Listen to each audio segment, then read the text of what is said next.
In today's video, we'll be going through the 2012 fantasy thriller film, The Brass Teapot. The movie starts with John and Alice being another normal couple that wakes up together every morning. Alice is a well-intentioned wife willing to prepare breakfast for her husband if only the fridge wasn't empty. That's why John has to get up and work hard to earn money for their living. John gets to his job and tries to sell some insurance over the phone while his supervisor demands more productivity and better results from him.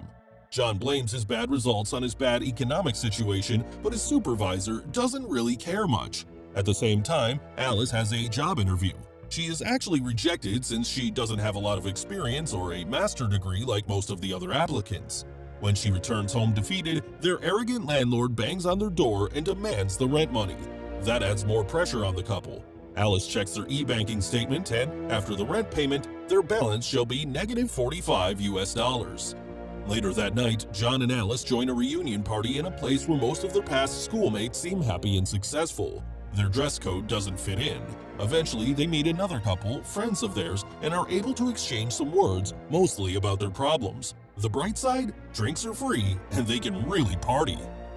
The next morning, the couple decides to visit town and do some shopping since their fridge is still empty. While driving on the suburban roads, a truck crashes on their car on a crossroads because the stop sign is missing. Luckily, they are fine.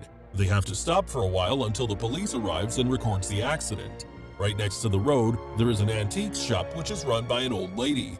Alice notices the old lady is picking up a golden teapot from the ground and that she's walking inside the shop. Alice walks into the shop attracted by the teapot. She and the old lady have a short conversation until the old lady is distracted by the phone.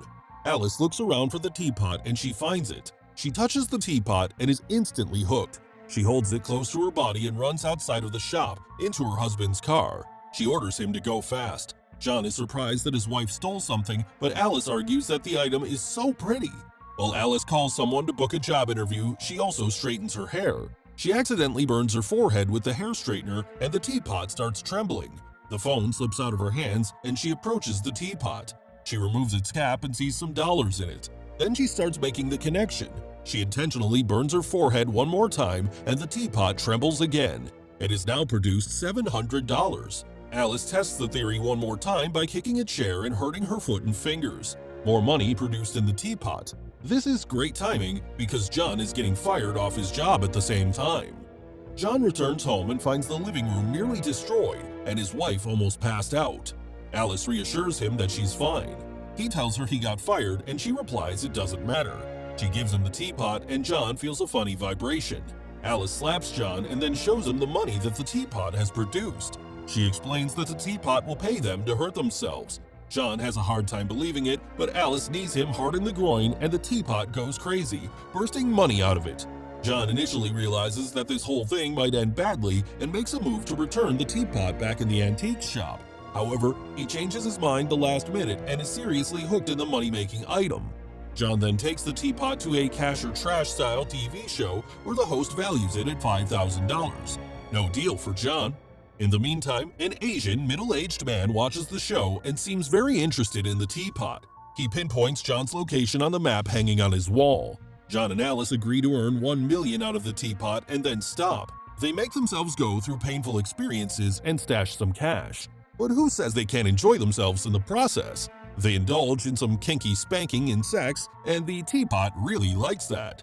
Alice and John have changed for the better, not just on the outside. Their mood has been elevated as well. That's apparent at the lunch table where Alice's mother and sister can't seem to understand how they are doing so good when they are just a pendant in John's salesman's salary. Everything seems to go well up until two men dressed as rabbis intrude their house and start beating John, asking him where the teapot is. It was a thing their grandma was missing and couldn't rest herself about it until the day she died. Alice hides the teapot under a pillow and tells them they sold it already. The rabbis demand the money from the sale of the teapot. Alice proves devious enough to trick them. She quickly gets the money that the teapot has produced due to the beating John received and gives it to the rabbis. They take the money and leave. This event alarms them and they decide to research the matter of the teapot a bit deeper. They visit a library and find just the right book about mythical magical objects. Alice sees a page depicting the sad consequences of the usage of the teapot. She doesn't want John to see it. When John is distracted, Alice tears that page off. The couple lives their dream life for a while. They buy a new car, a new fancy house in a rich neighborhood, they renew their wardrobe, and they throw parties with high-profile guests. Then one day, the Asian man rings their door and introduces himself as Li Ling of the Theosophical community. He says he is interested in ancient artifacts, especially teapots. John genuinely wants to listen to the man, but Alice just can't let go. She tells John they will lose everything if they lose the teapot. Li Ling tells them that they are in great danger, but the two of them shut the door in his face. That's not the only visitor they get.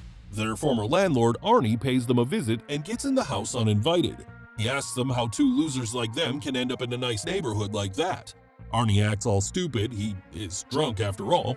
He takes the teapot out of their hands and runs outside with it. John tries to take it back, but the teapot ends up in the middle of the road. Arnie runs over the teapot with his truck, but the teapot is perfectly fine, not even a scratch. Alice finally feels relieved, but also, it's kind of peculiar. How can the teapot endure a truck running over it without taking any damage? They visit Li Ling and ask him about it. Li says the teapot cannot be destroyed. The only way to get rid of it is to hide it in a way that nobody can ever find it. He talks about the history of the teapot, stating that it has made its way into the hands of some of the best and worst people of all time. Li warns them that even if there is a bit of evil in them, the teapot will bring that out and magnify it. The last time there had been any reports on the teapot was in a Nazi camp a long time ago. For once more, Alice convinces John not to hand the teapot over. She claims that they are good characters, good people, and they will never lose control of themselves, so their struggle continues. One night, the two rabbis who assaulted them in the past break into their house again and steal their money in the middle of the night. They comment that John and Alice are amateurs because they hid their money in the toilet flush. John and Alice hear them and get out of their bedroom to confront them. The rabbis confess that they are not really after the teapot because they know what pain it can cause and how it makes you mad. They've seen it on their grandmother, so they let John and Alice take all the pain and create their fortune for them. They are just after the money. John and Alice try to stop them and a fight breaks. John ends up unconscious and so does Alice when she is hit by the intruders. Things have gone into the downward spiral. The teapot now pays less money than it used to, and frankly, Alice and John have done enough damage till now. They've hurt themselves a lot, so they decide to get some help. They visit a biker's bar and ask who the meanest person in there is. The barman points John to the right guy, and John starts a fight with him while carrying a bag with the teapot in it. Of course, hoping for the best return in profit, John is hurt, and Lee approaches him again. He tells him that the teapot is consuming him and his wife. At the same time, Alice observes that the teapot can produce money when other people get hurt as well.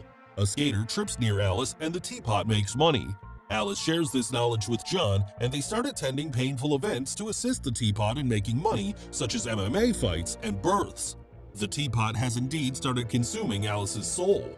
While she's driving the car with John sitting next to her, Alice mentions that this world is full of pain. A homeless man is crossing the road while Alice is deeply absorbed in her own little world. She accelerates with the intention of running over the poor man. John steers the wheel the last minute and saves the man, preventing his own wife from committing murder. They verbally fight with each other. Alice blames him that he can't cooperate and he can't understand her vision. Another little discovery for Alice. The teapot has produced money out of emotional pain this time. She tests her new theory on John by insulting him real good. She's right. The teapot produces money out of emotional hurt as well. Alice demands from John to emotionally hurt her. John is reluctant at first, but then obeys Alice's demand and describes a past event when he kissed another woman and how he still thinks about that kiss sometimes when he kisses Alice. Jackpot! They make that a regular thing, insulting each other and sharing dark secrets of their past to make each other feel awful so that the teapot can produce money. In the end, Alice concludes that she has never been so honest with another person in her whole life. They stop doing that to each other and start making other people feel bad by exposing their secrets to their loved ones. They manage to pull a good amount of money.